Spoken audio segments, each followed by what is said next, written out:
So let's talk about when your kids stop snapping.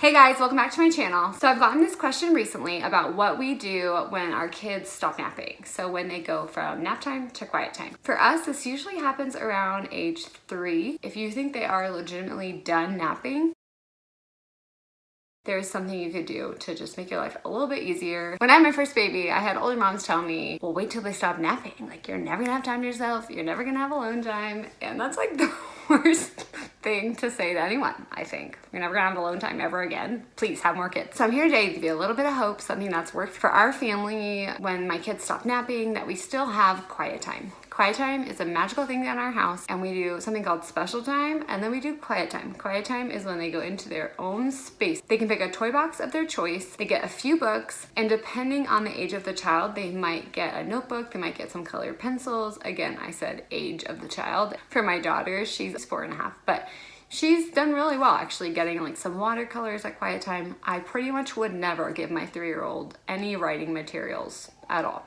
Don't do it, because you might come back to some pretty walls. Now, how I set this up is the first few times I'll go into the room with my daughter. So right now my daughter is transitioning. She'll be 3 in February right now. So for quiet time, I'd go in, she would get a toy box, she would get a few books, and she would get like her blanket or maybe like a stuffed baby or something that's special to her, helps her sleep. And I'd say, you're such a big girl, you get to do quiet time. Like, just make it a really big deal. I'd say, but you have to stay in your room. And then I would kind of quiz her, like, do you get to play in the closet? And she'd say, no. Do you get to play in the dresser? She'd say, no. Do you get to play with your toy box? Yeah, like just making sure she knew what the boundaries were. That's the first thing, like establish boundaries of quiet time. You need to stay in your room unless you have to go potty, preferably taking them potty before quiet time, so that's not an issue. You can come out to go potty, but that's pretty much it. Like, I don't want to see your picture right now. I love you. I'll see your picture after quiet time. You know what I mean? So there's always a reason for them to come out of their room.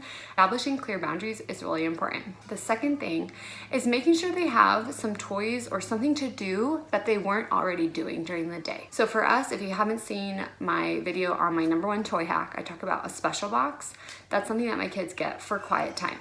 They haven't usually been playing with it for the whole day, and it's something novel and exciting. So then I tell them the time frame. I'll say, mommy's gonna set the timer on the oven for 1 hour, and you can come out when you hear the timer go off. So this is something they get used to, it's predictable, it's loud, everyone can hear it. I will usually set the timer once I'm done settling everyone into quiet time. I've realized too, the more I can fill my kids' tank up during the day, they're more likely to stay content in quiet time. It's not like I've been ignoring them all day and then I'm like, now go in your room for an hour. So that's really not what we do. It's more of just this time of refresh. We homeschool, we're together all day long, and this is an hour for everyone to recharge, including me. Something else I encourage you to do before you leave your kids is to take an opportunity and just affirm who they are, affirm their character, affirm something you saw in them that day that was really good. I saw you share your toy with your brother, and that was really kind. You know, you're being very creative in your drawings lately, and I just love seeing that. Like, take the opportunity. You're already in there, you're already with them, setting them up to just link something positive to it. Also kind of leaves them with a little boost in self-esteem before they're alone by themselves for an hour.